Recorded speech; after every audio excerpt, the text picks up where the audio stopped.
All right, happy Tuesday, everybody. Welcome to Survive to Thrive. Today, we are going to talk about your listing presentation. So, grab some paper, grab a pen, get ready to take some notes. I'm going to go back to 2002 when I first started selling real estate. Sold one home in my first 6 months, uh, and 60 in the next 6 months.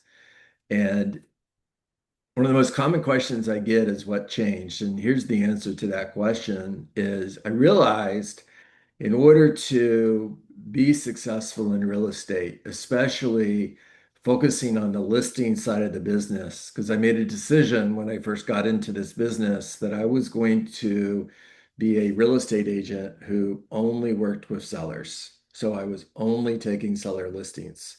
By the way, 13 years later, over 100 homes sold per year, 10 listings per month, never worked with a buyer. So here's here's what I did. I started studying the listing presentation. If there was a class being taught that was in driving distance for me, this is back before the day of Zoom, everybody.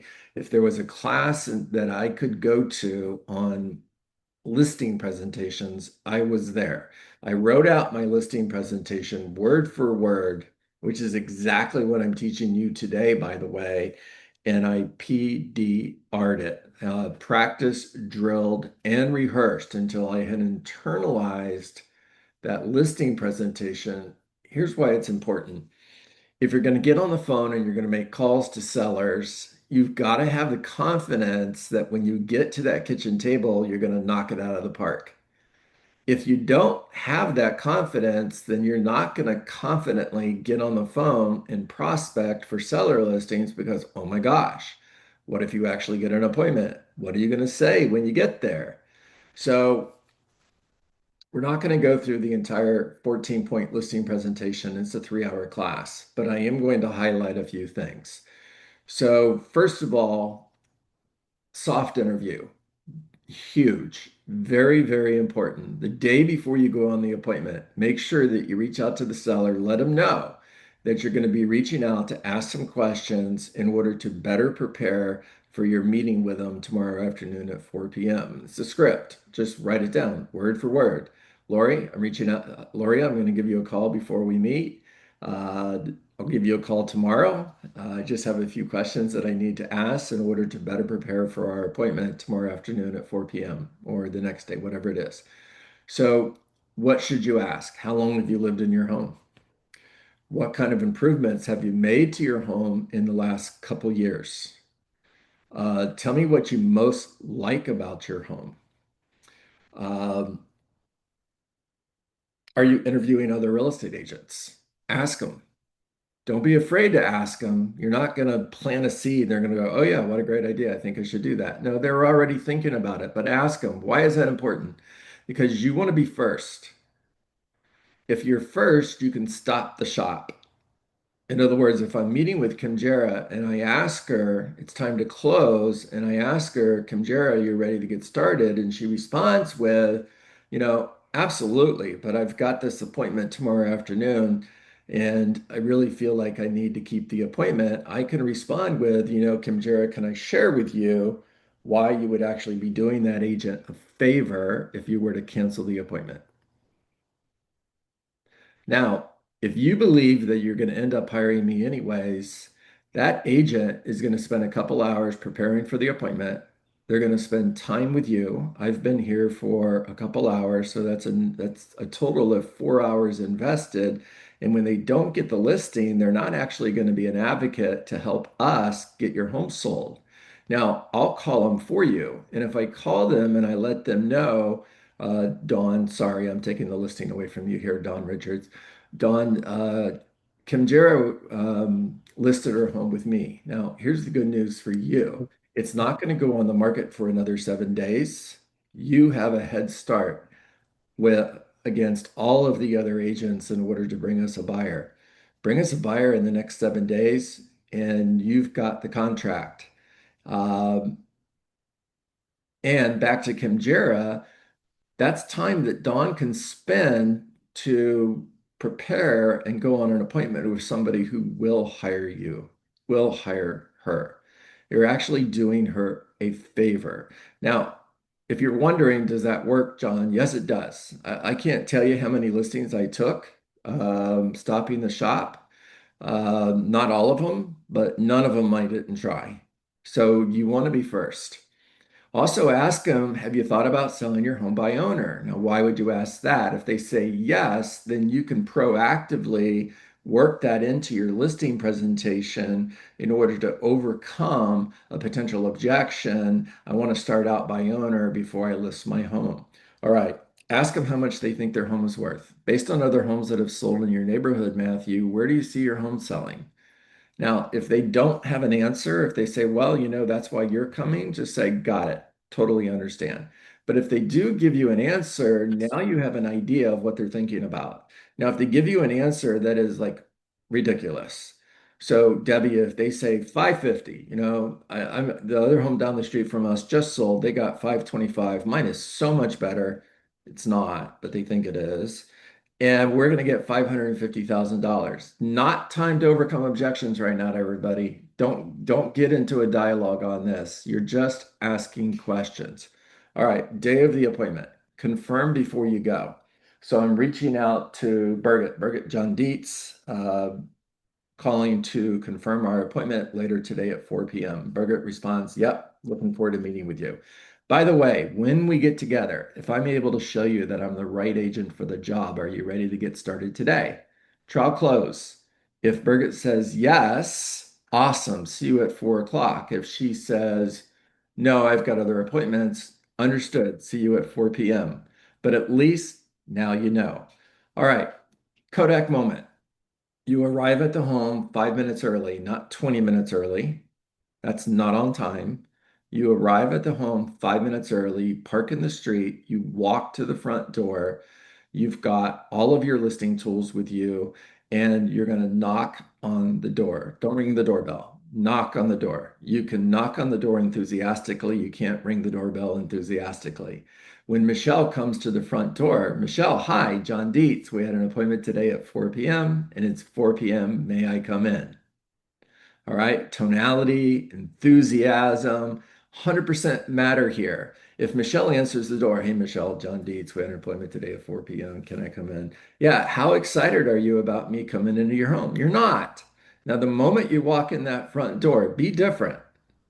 Would you like me to take my shoes off before I go any further? Now, Michelle, what I would love for you to do is to give me a tour of your home. But before we do that, is it okay if I set my things down at the kitchen table? Now, you're asking if you could set your things down at the kitchen table because that's where the meeting happens. Don't ask, where would you like to sit? They're going to say, well, let's go sit in the living room. Now you're on a couch, they're on another couch across the room. That ain't going well. So, Bob, is it okay if I set my things down at the kitchen table? Now I've got my notebook in hand, I have a pen in my hand, and we're going to go on a tour of Bob's home. As I'm touring the home, I am taking notes out loud. I'm enthusiastic and I like their home. Write that down. I can't tell you how many listing appointments I've gone on, and I've had sellers say, John so and so was here and they didn't even like my home. Why would I hire them? I have no idea. Hire me. Now, what does it mean to take notes out loud? Beautiful hardwood floors, vaulted ceilings, wood burning fireplace, completely updated kitchen. Holy cow. Wow, Mindy, I love your kitchen. Get excited about their home. Ask questions that a buyer would ask. How old is the roof? How old is the AC system? Windows look brand new. When did you update the windows? If they back up to the water, all of you here in Florida, find out, is the water boatable? In other words, can I put a boat out back? Now you're already going to know yes or no based on are there boats in the canal. The next question is, do you have direct access to open water or are there any fixed bridges that you have to go under? Huge. Makes a huge difference in the price. Ask questions that a buyer is going to ask. All right, now you end up at the kitchen table. It's begin the conversation. And Michelle, thank you so much for meeting with me today. Write down gratitude. This is your outline sitting at the kitchen table. The first word you're going to write down on a piece of paper, and you can put it right in front of you as you're sitting there talking to them, is gratitude. Just lets you know, start with gratitude. Michelle, thank you for meeting with me today. It is always an honor and a privilege to discuss the possibility of the Dietz team representing someone in the sale of their home. Now, I'd like to start by sharing my mission statement with you. Right, the next word is expectations. The mission statement leads to an expectation conversation. See, who haven't I picked on yet? So Brian, my mission statement is to meet your goals and exceed your expectations. Now, because of that mission statement, whenever I meet with a potential seller, one of three things typically happens. One of those things will happen today. Either one, they understand and appreciate the benefits that I have to offer, and they hire me. And that's awesome. All right, let's take a time out for a moment. NLP stands for Neuro Linguistic Programming. If you listen to my scripts, if you read my Rainmaker script playbook, you are going to find a lot of embedded commands. It's neuro linguistic programming. One of three things typically happen. One of those things will happen today. Either one, the seller understands and appreciates what I have to offer, and they hire me, hire me, hire me. Now it's a downswing, all right? That means it's a demand. If it's an upswing, it's a question. You would never walk into your kid's room and say, clean your room. No, it's clean your room. It's a demand.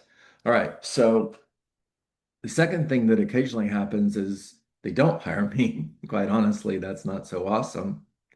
If you watch my 14-point listing presentations going back 14 years on YouTube, you'll see that every single time I deliver the message, not just the words, but the message exactly the same. In other words, they don't hire me, and quite honestly, that's not so great, is always delivered with a little chuckle and a smile. Now, I'm going to get serious. The third thing that occasionally happens is I may choose not to take the listing. Every single time, I'm going to pause right there. And the reason I'm pausing, Matthew, is because I want them to ask me, why would you not take my listing? Now, my response is, that's a great question. I think you're going to really like the answer. You see, if I feel that a seller has a goal or an expectation that cannot be met, notice I didn't say that I cannot meet. That implies somebody else can.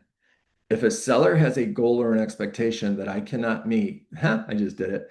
If a seller has a goal or an expectation that cannot be met, I would rather turn the opportunity down today than let you down. Does that make sense?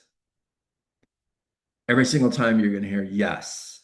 You're going to hear, I really like that. Now, why is that important? Three questions every seller is asking themselves about you. Write them down. Three questions every seller is asking themselves about you. Do you care about me? Can I trust you? Can you help me?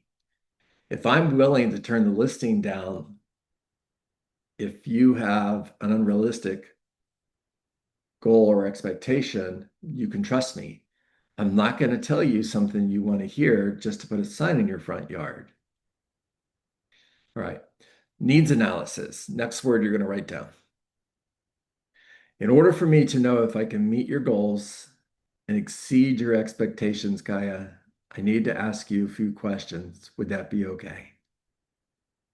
Wait for them to say yes. They'll say yes. I promise. So on a scale of 1 to 10, 1 being not so great, 10 being awesome, what needs to happen? Pay attention to the words, everybody. I didn't say what's one thing or what's the one thing. I said what needs to happen. It's an open-ended question. What needs to happen for you to consider this experience a 10? Be quiet. Let them talk. Silence is okay. Some of you guys, when it gets to their silence, you start answering the question for them, or you turn it into a multiple choice question. Don't do that. Be quiet and wait for them to talk. It's a good question, and you know it's a good question. If it takes some time to answer the question, it's a good question. Now, if they respond with, I need to get my price, your answer is, what does that look like? What did you have in mind? They're either going to give you a number or they're going to tell you that's your job. And if they say that's your job, your answer is totally understand. We're going to go through a market analysis and discuss pricing strategy, then move on to the next. All right. Now, if they give you an answer, 500, Mindy, your response is, what does that do for you? Not why is that important? It's what does that do for you? Big difference. Words matter. Listen to what they say. If you hear, I need the money, underline the word need, you're going to come back to it later on. Nobody's going to pay somebody a price based on what the seller needs or wants. So you're going to come back and talk about this later. Notice I said later, you're not going to talk about it right now. You're never going to stop the needs analysis to have a conversation. You're just a detective asking questions. So I need the money in order to pay off my mortgage and buy a new home. Got it. Understood. Now, if we can accomplish a second goal, such that this would be a 10 plus experience, what's next? Quick sale. I need to get my property under contract quickly. Tanya, what does that look like to you? What does a quick sale look like? I need a contract in 30 days. Matthew, what does that do for you? I'm moving to Tampa to start a new job in January. Got it. Okay. Now, if we could accomplish a third goal, such as this would be a 10 plus plus experience, what else? If you would reduce your commission. I love it when they say that, by the way. So, what does that do for you? You know the answer, but ask them and give them a chance to talk about it. Well, I would net more money. And what does that do for you? I need the money to pay off my mortgage and buy a new home. Cool. All right, prioritize goals. Next word you're going to write down on your outline. Arvind, if we could hit one of these goals and miss the other two, what's the number one goal? Now, I guarantee you, you're probably 9 out of 10 times going to hear get my price. Now, I know that's not their number one goal, but it's not about me knowing, it's about them knowing. One of the reasons we go 3 deep is we want them to self-discover what their real goals are, because until they talk to you, they don't even know. So when Arvind says, get my price, I'm going to read back to him, Arvind. So if we were able to get 500 or as close to 500 as possible, and it took longer than 30 days to get a contract, you're not in Tampa by January to start your new job, and my fee wasn't negotiable, that would still be a 10. It's an upswing. Did you hear that? It's a question. That would still be a 10. Now, what do you think Arvin is going to say? He's going to say, no, I've got to be in Tampa, right, Kimjara? I've got to be in Tampa by January. So this is your opportunity to say, okay, then what I'm hearing, and tell me if I'm wrong, Mindy, but what I'm hearing is getting a contract within 30 days is actually your number one goal. And they're going to respond with, you're right. Now you help them self-discover that getting a contract in 30 days is the number one goal. This is huge, all right? Because now when you get to that pricing conversation, they're going to be more open to hearing the strategic pricing conversation, understanding that in order to get that contract within 30 days, they have to beat the competition. Now, in order to beat the competition, they've got to be top 25% in presentation and bottom 25% in price. Now, if there's 18 homes that are for sale between 500 and 550, and three are selling every 30 days. We have a 6 month supply of inventory. It's a buyer's market. Prices are coming down. But more importantly, in order for them to sell their home, they have to be one of three out of 18. And remember, the number one goal is get a contract in 30 days. So now what do we need to do in order to be one of three out of 18? Well, we have to price very aggressively. We have to price where the market's going, not where it is. So if your market analysis tells you that this home is going to sell for somewhere between 470 and 480, they want 500, but the market analysis says it's going to sell somewhere between 470 and 480. Guess what the right listing price is? It's 460. Price the home where the market's going. The market's doing this, not doing this. It's doing this. We have more than 6 months of inventory. Prices are coming down.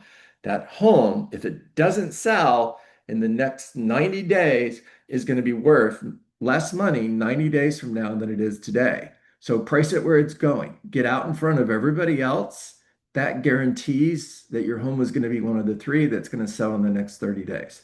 All right. Take yourself off mute. Talk to me.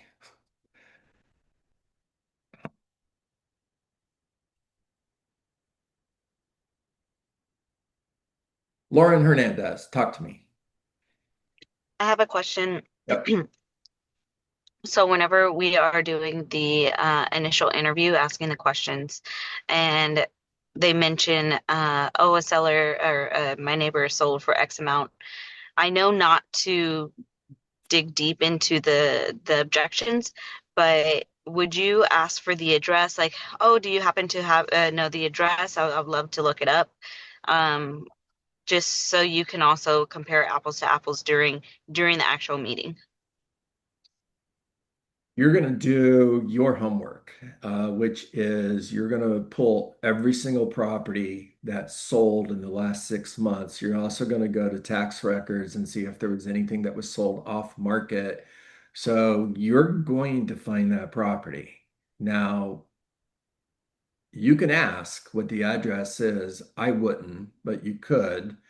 And you're going to find that property, right? Now, when you go on the appointment, if they said my neighbor's home sold for 550 and you're not finding a home that sold for 550, ask them. Say, here's everything that sold in the last 6 months. Can you show me which one is your neighbor's home that sold for 550? Let's go, Joe Grant. Yeah, I put them all in the chat, but the first one I got that you really pointed out is, can I show you why you would be doing the other agent a favor by canceling the appointment? That's gold. Never phrase it that way. Knock on the door and set a doorbell. I never ring the doorbell because I remember what it was like to have small kids. And if Mindy just puts her baby down and then I ring the doorbell and it wakes the baby up, she's not going to be happy to meet me regardless of the appointment. And the big one was when you ask questions, use what, not why. That's right. Good job, Joe Grant. Let's go, Birgit. If I take myself off mute, so many awesome nuggets. I just want to add here that neuromarketing so often influences neurolinguistics. So when we're in that space, make sure we know kind of what is the desire of the seller, right? Focus on three things: desires, dreams, and a drive. So desires, the immediate ones. Then what are our dreams? What do we want to do next? And drive, what motivates that? And that allows you then to continue on and have so much of their information to help them, go down the road that they want to get down on. Love it. Thank you, Birgit. So glad you're here. Kim Jarrett, talk to me. Yeah. So I use a lot of empathy, and you had a statement in there where you repeated back, and that's a psychological thing as well. So I did that in sales where I say, okay, so do you mind if I take a moment and repeat back what you've told me so far? And they love that because they get that you get them and that you're hearing them. And so that's really powerful. The other question I had though is, so how do you handle so you've done all that and now you know, okay, it does need some paint. It does need certain things fixed. It needs to be decluttered. At what point are you telling them like, yeah, you're gonna have to spend some money, especially when their price point's at 500 and you're gonna tell them 460, and on top of that tell them, and you got to get rid of the blue and the pink and the teal rooms to even be at that price point, to get it sold. So, Kim Para, one of the services that I provide one of the services that I provide once you hire me is I will walk through your home with you. I will help you stage it, and I will make a list of suggestions of what you can do in order to make your home more competitive. So, I'm not going to make any of those suggestions until they've hired me. Okay. Now, what I will do is I will ask them, um, if I'm in a home that I can tell needs updates, as I'm touring the home, I will ask them, Kim Jara, as we're walking through your home, if you would point out your updates, everything that you've updated in the last couple of years, and also tell me if you weren't selling, what would you update next? Okay. Now they're going to point out the improvements to you. Now, when they walk Okay. into that room that needs painting, and they say, I was thinking of painting this room. What do you think? Your response is, I would. Now, if they walk into the kitchen and say, I was thinking of gutting the kitchen and putting in a brand new $50,000 kitchen, your response is, I would. The response is, let's look at the market analysis and talk strategy before we make any major changes. Okay. All right, Joe Grant. Okay. Talk to me, Joe Grant.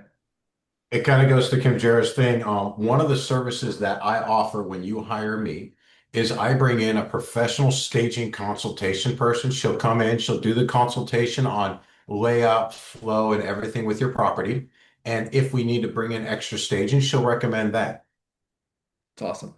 There you go, guys. That covers it. So now somebody else is telling you your baby's ugly and not me. Yeah, don't ever do that. I'm telling you, man, don't be Billy Bob. And if you have no idea what I'm talking about, just go to my YouTube channel. Billy Bob will walk through that house, go into the bedroom and go, purple paint? What the heck were you thinking? Shag carpet? Are you kidding me? We gotta paint this room. We gotta pull this car. Don't do that. They love purple paint. They love shag carpeting, like their home. All right, Sean, talk to me. On that vein, like their house is what it is. If it's built in 72 and they've done no changes, Yep. that doesn't mean that you have to hate the house. Nope. You like the house for what it is, That's right. not what it could be or what it was, for what it is. I had an experience with a really experienced agent who was telling me, we met with her clients. She was like, stop telling them you like the house. And I was like, but I do. That's But it right. was one of those houses that hadn't been updated, none of those things, but I liked it for what it was. That's right.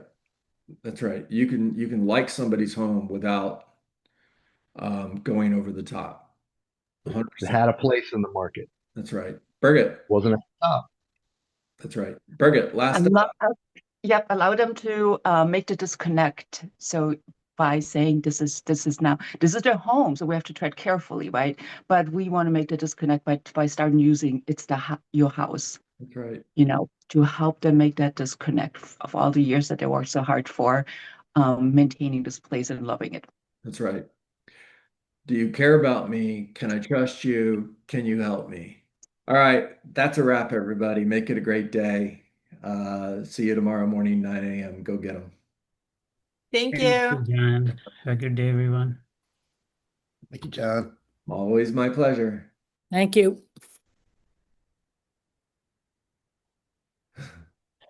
Yeah, Nick, I get it. You're right.